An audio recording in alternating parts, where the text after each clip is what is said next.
There, you are listening to episode 86 of the More Than Anxiety podcast. This week, I am talking with Pam Covarrubius from Café Pam. Pam's an alignment coach, a speaker, a podcaster, and a recovering procrastinator. And in this episode, she is sharing the trauma-informed practices, including different types of EFT that she uses in her coaching sessions with the Latinx community. She's also the host of the globally acclaimed podcast, Café Pam, where she shares candid, thought-provoking insights from diverse voices about entrepreneurship, social justice, and personal growth. She is a valuable resource for people who are looking for business success and who really want to be involved in community-driven positive change.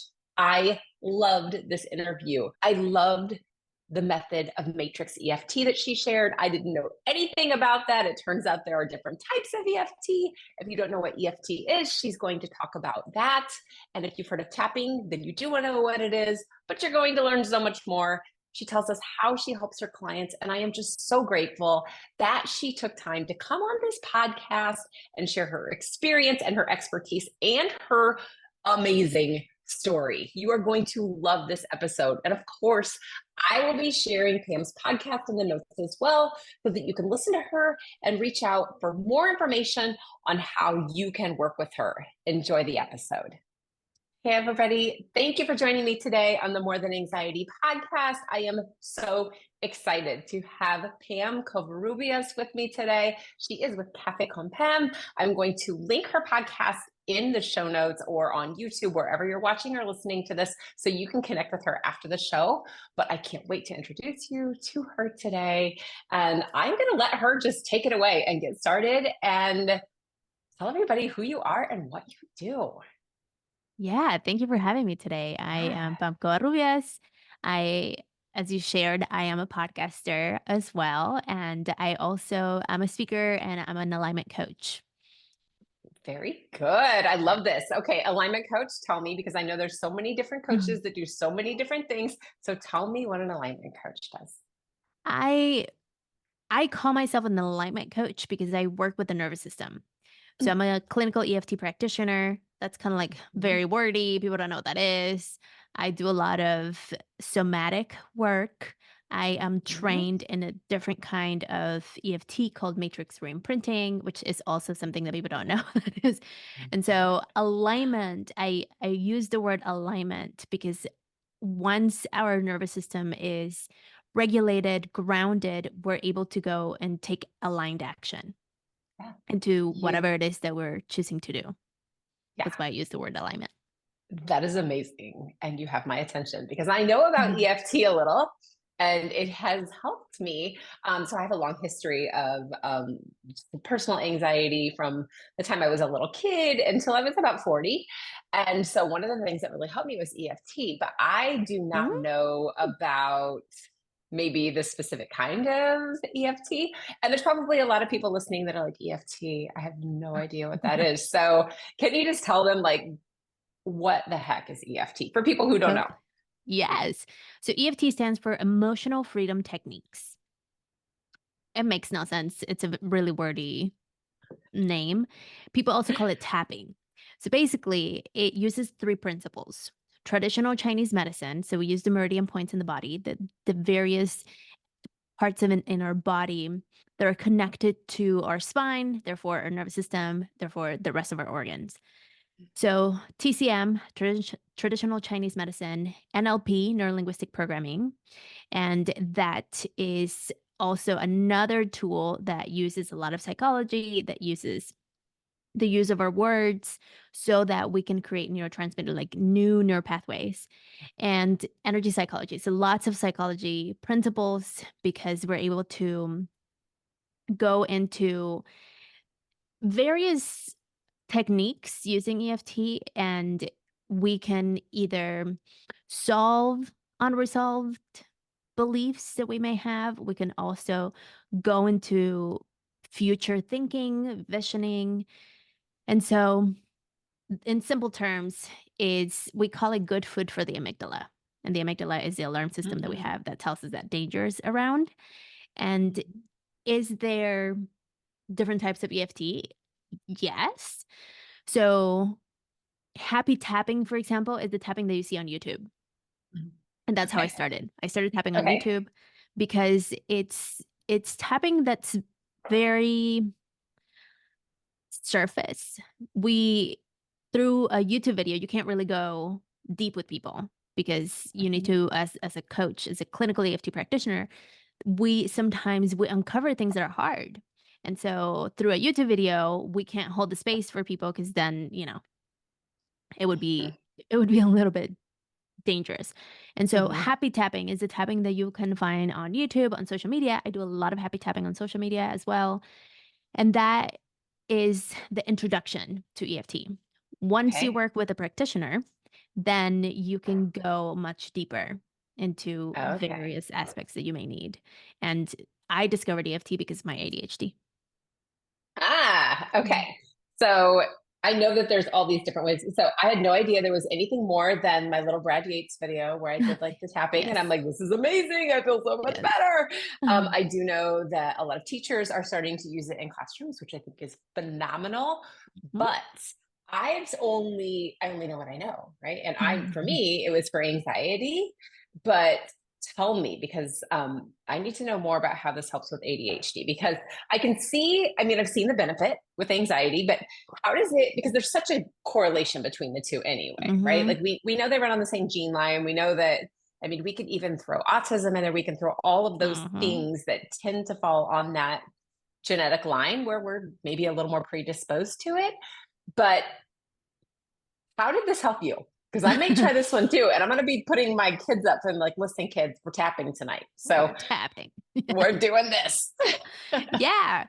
So when I found out that I had ADHD, I was in college and Mhm. I was procrastinating. So I'm Okay. a recovering procrastinator and a reformed people pleaser and perfectionist.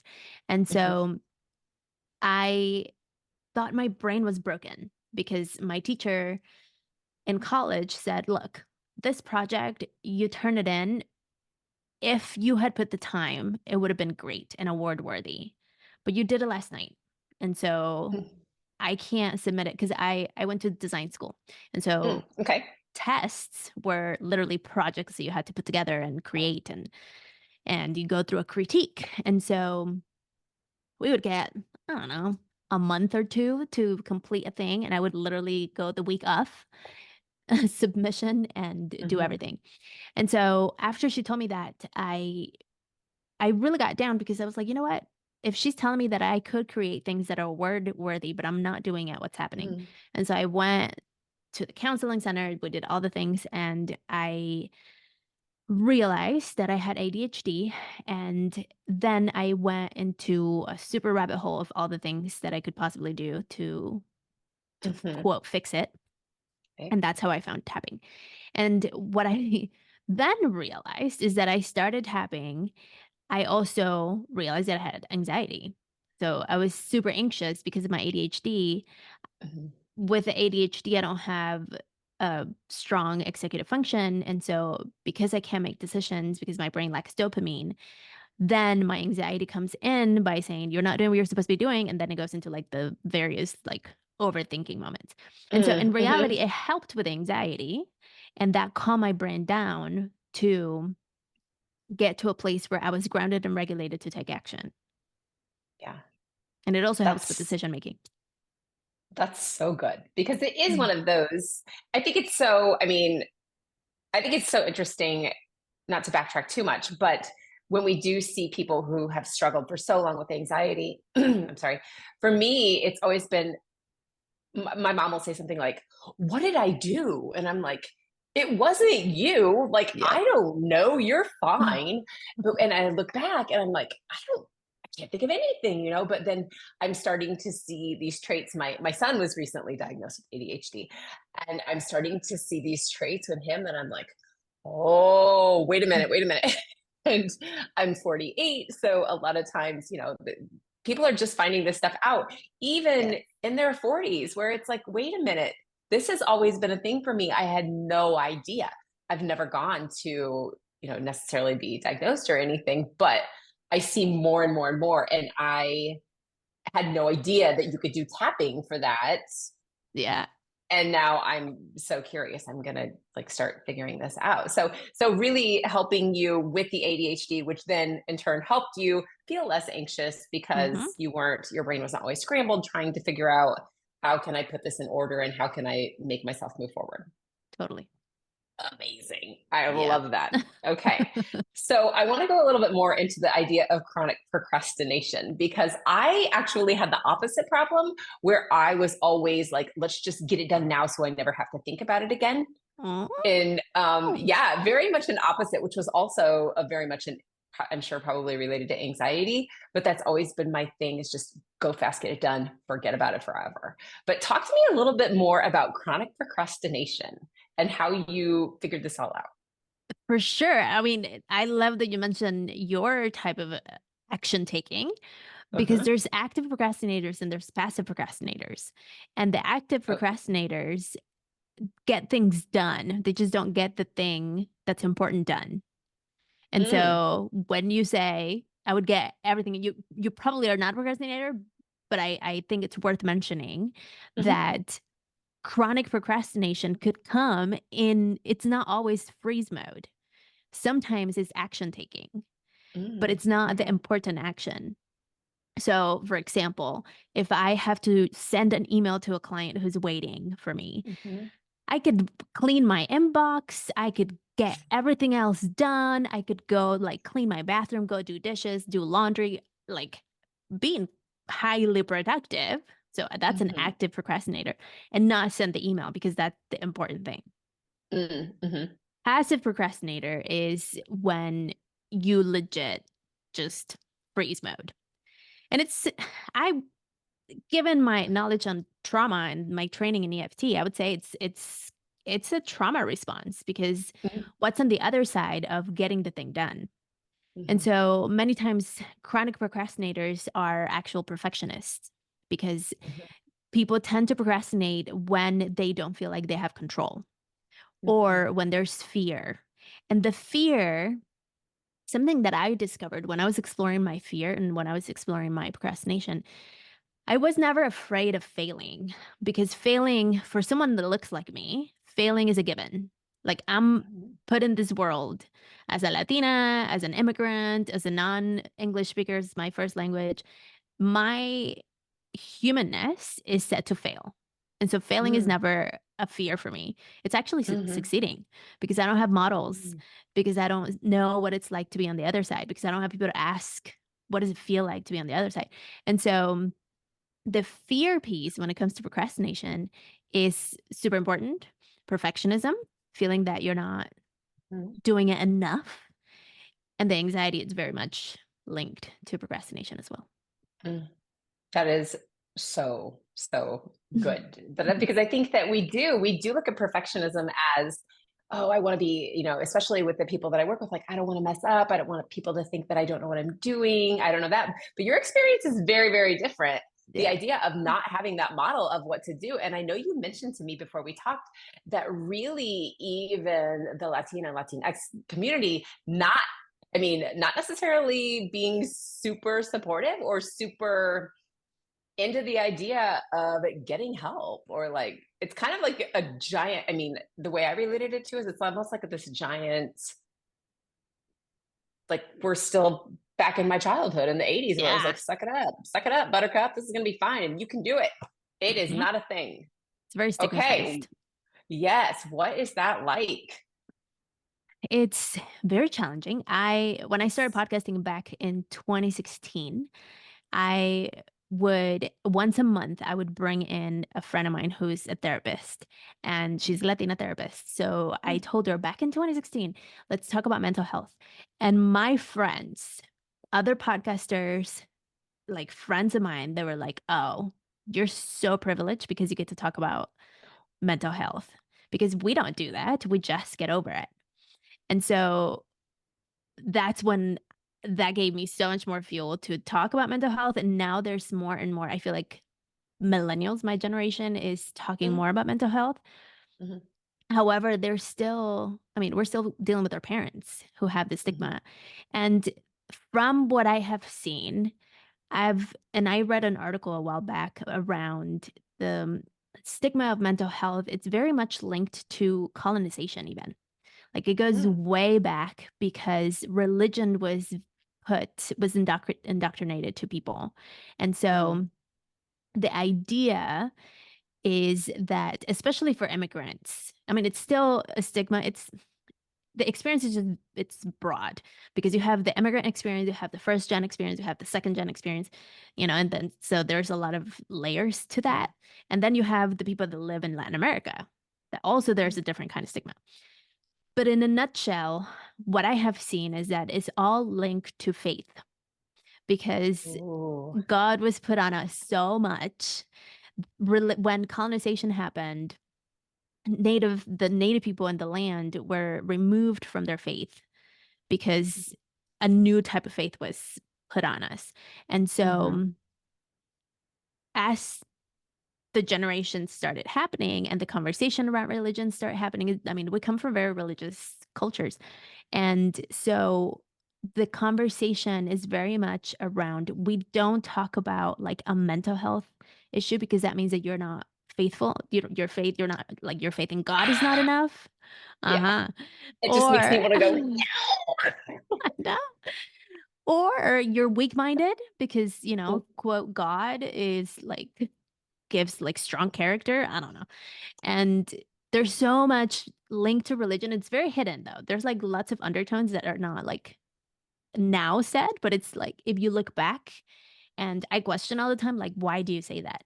In fact, if I can share a conversation with my cousin, I was so Mhm. mad because she owns a business and she was telling me that one of her employees was not doing well. And unfortunately, lots of times, especially immigrants, go to alcohol and drugs because that's the Mhm. only thing. And so he called her to tell her that he was not doing well. And her husband said something around, we are going to send him to the loquero. What the loquero is like the crazy man. And Mhm. he met a therapist. Yeah.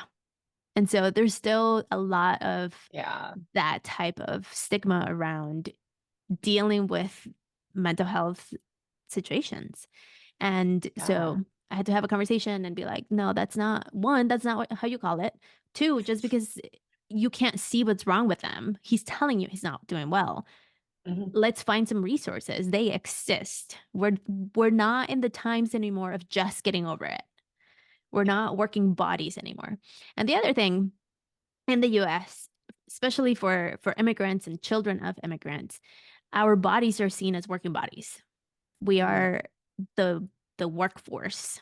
Just Mhm. that's how Mhm. a body like mine is assumed that we do intense labor. And so horses don't have mental health issues, you know? So we just get over it, Mhm. get back to work, and that's what we do. So it's less of a stigma now than it used to be, but the fight still continues. Yeah. And that whole just get over it idea. I mean, if it were that simple, right? Hmm. Yeah, okay, no, I would love to. Right. Let me turn the So switch on. how? Yeah, it's sort of like, yeah, I mean, get over it. I mean, how many times? Yeah, that's a lot. But I think that it's so interesting also the idea of religion being wrapped into it. And I've told this Hmm. story before that I can remember at like my lowest point, laying in bed and just like begging God to be like, okay, look, I can't do this anymore. And I'm like Yeah. super trying to be faithful. And then it dawned on me years later after I was like well into recovery where I'm like, whoa, I was doing that totally wrong. Like totally wrong. Like everything that I could possibly have done wrong with, I mean, between faith, between anxiety, between like psychology and like somatic practices, I'm like, every single thing I did just made it worse. I had no clue what I was doing. But I really did have that thought of, no, obviously I'm just not doing this whole Christian thing right either. Like I'm screwing everything up. But to have that be part of, I mean, and that was something that it wasn't put on me, but to have that be like actually set on my head as Yeah. a crown, that's a lot. Yeah. So you are taking that whole stigma and hopefully like helping to move that aside. How are you doing that? Do you feel like you're out conquering the world? Do you feel like this is one person at a time? How do you feel like this is going? Like, It's going, I think. yeah. So I think my passion for mental health started with actually my grandfather because Hmm. he was an attorney Hmm. and I grew up with him, and so he would get home from work and the law consumed him so much that he would go into his like studio room and Hmm. smoke cigarettes for the Hmm. rest of the night after work. And no, like he was talking to my dad about him. My dad says, yeah, I had an absent father because even though he was there, he wasn't there because he was fully depressed. And so me as a little girl, having seen just a little bit of it, because I didn't, just a little bit of it, I got to be very curious about mental health and how we don't talk about it because my grandfather never did. And he died depressed and Hmm. probably anxious. My grandma was super anxious. And so, how do I do it now? One client at a time. We're Yeah. doing one session at a time. I Yeah. do now the other piece of tapping that I do is called matrix or imprinting, and that allows us to go Hmm. into inner child work. And so it's literally healing one little girl at a time. That's amazing. That is so good. Like every time anybody says that, it makes me get all Mhm. teared up. I'm like, it's like this army of little girls are gonna like come out and it's gonna be so good. Yeah, because Like then they this go weird, back and heal mom. yeah, yeah. And then mom can heal their kids, and this is how we break it, Totally. right? I mean, for everybody across the globe, it's kind of been my thing. Like, if we can all just figure out how to help ourselves and then Hmm. help one more person, we could knock this out. We're just gonna Yeah, multiply it. I mean, look how trickle quick we effect. get to 8 billion people on this planet. We can do it. It Totally. is, but such good work. I just love that. That's Yeah. amazing. So I want to know, can you show people? I mean, I know we talked about happy tapping, we talked about matrix tapping. Can you tell me, like, out of my own curiosity, is it a different method or is it just the thoughts and the like the verbalization, like the NLP part of it that changes? It's a different method. So when you Okay. do regular EFT, you tap on the side of the hand and you go Mm-hmm. through the top of the head, eyebrow, side of the eye, under the nose, under the mouth, Mm-hmm. collarbone, under the arm. Those are the Mm-hmm. basic 12 points that you do in regular Mm-hmm. tapping. When we go into the matrix, it's very close. It's not, but it's close to hypnosis. So Oh, okay. we through a series of exercises we tap on the fingers instead of the full Okay. body, and we Okay. use finger tapping to get people into a relaxed state to enter then into the part of the memories where their inner child lives. Oh, And oh so wow. yeah, so matrix is a much deeper but actually is gentler than regular EFT, in fact, Okay. because Yeah, go you're ahead. removed from it. Yeah, I can see that. And then I'm always, so when I've done it, and you're right, I do like the whole like chop on the side of the hand and like, yeah. Hmm. So I've done that and practiced that. And but it seems like I'm thinking like even fingertip feels gentler than like trying to find the spot on like, am I even hitting this in the right spot? Right. Like, especially, yeah. So all of the spots. So different meridians. Different Is meridians. that, mhm. And does that change in terms of the way like the memory is stored, or is it more a different access N- point? It's just a different access point. What happens with Mhm. regular EFT, we activate the body.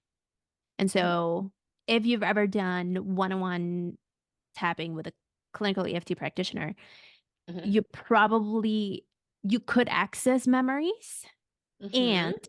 you access them in the body. Okay. When we do matrix work, you because the finger tapping allows you to like fully be in it's just a really weird thing. It's hard to explain. No, But you're speaking my language. I love okay, it. Everybody else just tune out if you don't get it. I want to know I know. this. So it gets you so basically we travel timelines. So we're Yeah. able to get into the place and space where the memory happened. And present you remains present you here. And so What's really cool, oh, did you freeze? What's really cool about matrix work is There we that, go. are we back? Let me We see. It froze for a says my sec. internet. Yeah, we froze for a sec. Okay. What was the last thing you heard? I think that it was talking about the timeline when you talked about present you is still here. Okay. So Yeah. present you is still here. Mhm. And what's really cool is that present you remains present you.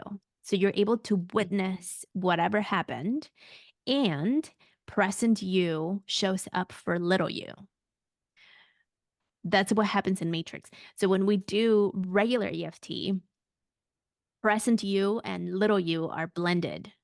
And so that's why it's so Okay. much more intense than, and there's gentle techniques. There's a few, like 10 different types of gentle techniques that we use in regular clinical EFT. Uh-huh. And gentle techniques mean when we hit a trauma point where we can use those techniques to prevent you from reliving it, because what we don't want is to Mhm. re-traumatize people. What happens in Matrix, and the reason why when I do trauma work, I do Matrix now only, is because Mhm. you're completely dissociated. So present you Okay. stays present you, and then we're able to witness whatever happened and support that version of you. And it's really cool because then when little version of you may need some support from another version of you, we can call that. So it's similar, for just to get some familiarity with family systems type of work. Hmm. You bring in different parts. So Yeah. we're able to bring in the different parts of you and keep distance from it. That's the difference. That is amazing. And so, I mean, it's so different. I think that when we think about therapies, one of the things that I actually just saw a post not too long ago on Threads, and it said, what are the reasons that people don't go to therapy? And I replied to this post and I said, because they're terrified of having to Yes. bring all these emotions to the surface. And somebody's reply was, but why? And I'm like, because they're Because it hard. hurts. Like Yes. it hurts and it makes you cry in front of people and it's hard. And like it's not that it's not valuable, but that idea of going in there bearing your soul to someone that you don't know, sometimes it's enough for people just to say no, and they so much need that help. But to be able to offer this where it's like, no, you don't have to jump back into that trauma Hmm. alone and relive it over and over again. I just think that's beautiful. And it's so helpful for people who do have some really big, awful things that they're trying to work through. So Yeah. that is I've done incredible. And I really didn't know amazing that was sessions. possible. Yeah. That's so good. Tell me one of the sessions that you're most proud of without giving away. I don't want you to give away, Yeah. I won't break client client privilege, things are like that. Don't confidentiality. break that client privilege. Right.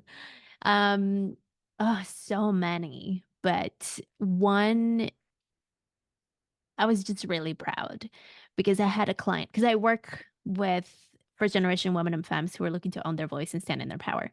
And so one of my clients, high achieving Latina, owns her business, super successful, everything on paper is like she got it. But she was dealing with this belief of not being enough. So it's kind of like in her case, it didn't matter what accolades she had accomplished. It was always Mhm. chasing the next one and the next one. And she couldn't find herself at a place of contentment. And so I'm all for like, go for the next success. And could you sit in the contentment? And for her, that was not possible. She had to chase the next thing and chase the next thing. And so when we went to the Matrix, we found a moment in her life where she had done something and she needed her dad to be there for her, and he wasn't. And so we were Mhm. able to bring in her dad, energetically speaking, and ask him if he could tell her that he was proud of her. And he couldn't. And he said, because I need my dad to tell me that he's proud of me. And so we brought little dad, little version of dad. And all of this, present her is like orchestrating this. So we brought little version of dad and grandpa. And then grandpa, like this macho Mexican, like from the rancho, like he was like, what are you talking about?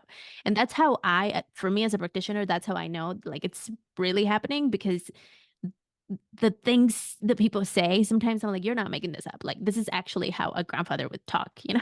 And so, Mhm.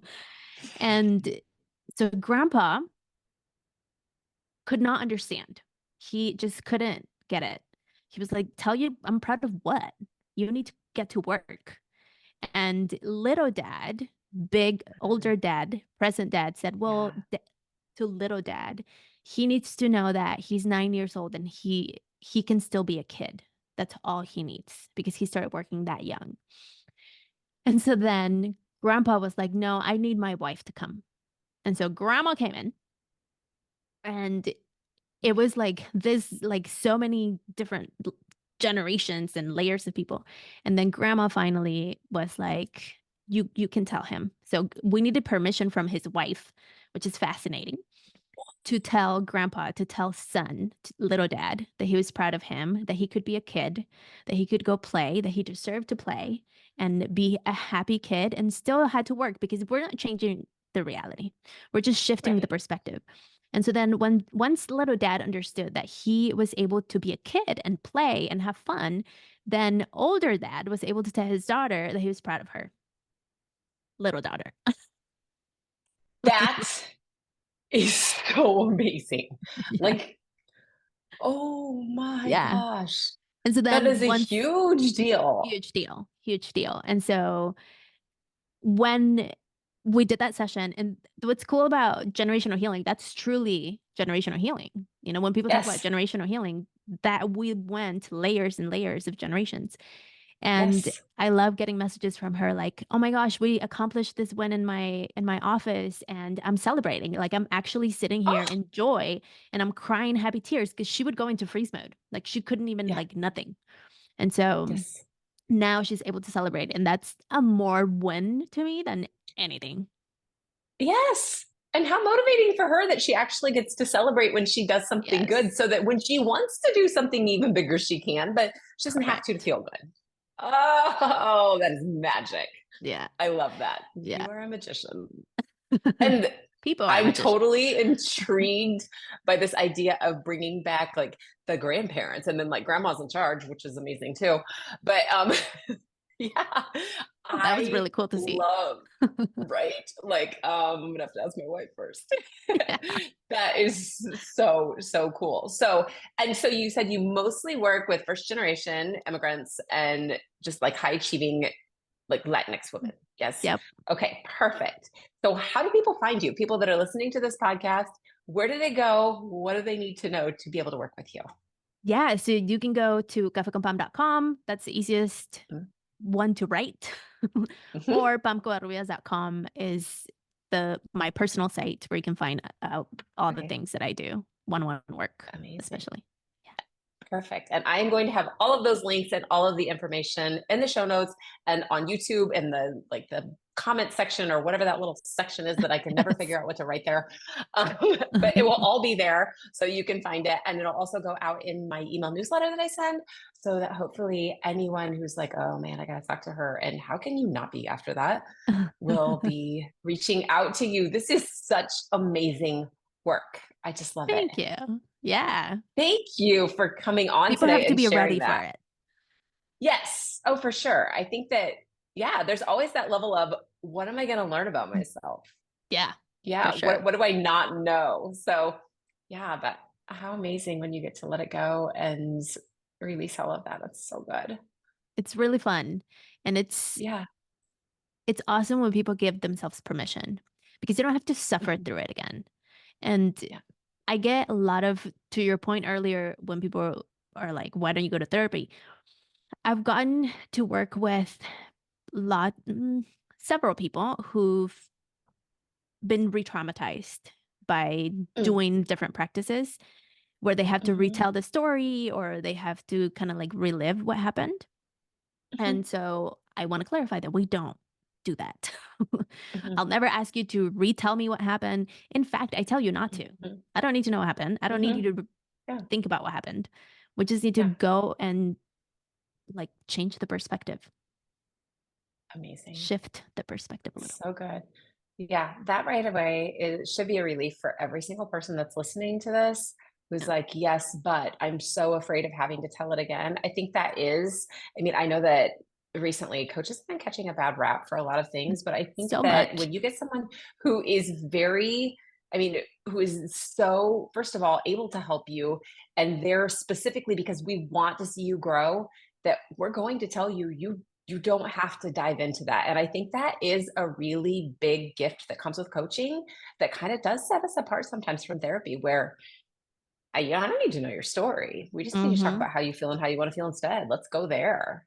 Let's really Totally. go into the place where you feel solid. So Yeah. amazing, amazing work. And I feel so blessed that I got to talk with you today, because every time I hear of other people that are out there doing this work to just try and help people feel better and to recover and to break this so our kids do not have to keep going through that same Yes. crap. It is amazing. Yes. Yes. I've seen Yes, that too. Because, they say when yeah, we heal 7 generations backwards and 7 generations forward. yeah, And I have lots of clients with kids. And yeah. many times we do some matrix work on mom. And then she comes Mhm. back and she's like, my kid, my teenager who never listens to me, all of a sudden he is like super friendly. And I'm like, "Huh? Whoa! Yeah, I don't know what happened." How's that? You know what? You could sell like billions of dollars in coaching on that one point. I can make your teenagers smile and listen to you. Right. Yes, I Through will buy you. whatever you're selling. Yes, through you. They don't have to do anything. That is amazing. Yes. Oh my gosh. Well, thank you again for being here. Thank And it you. was a joy. It was a joy. I'm so good to meet you and to talk with you today. Likewise. Thank you. This was super All fun. right. Yeah, you take care. Thank you. Yeah.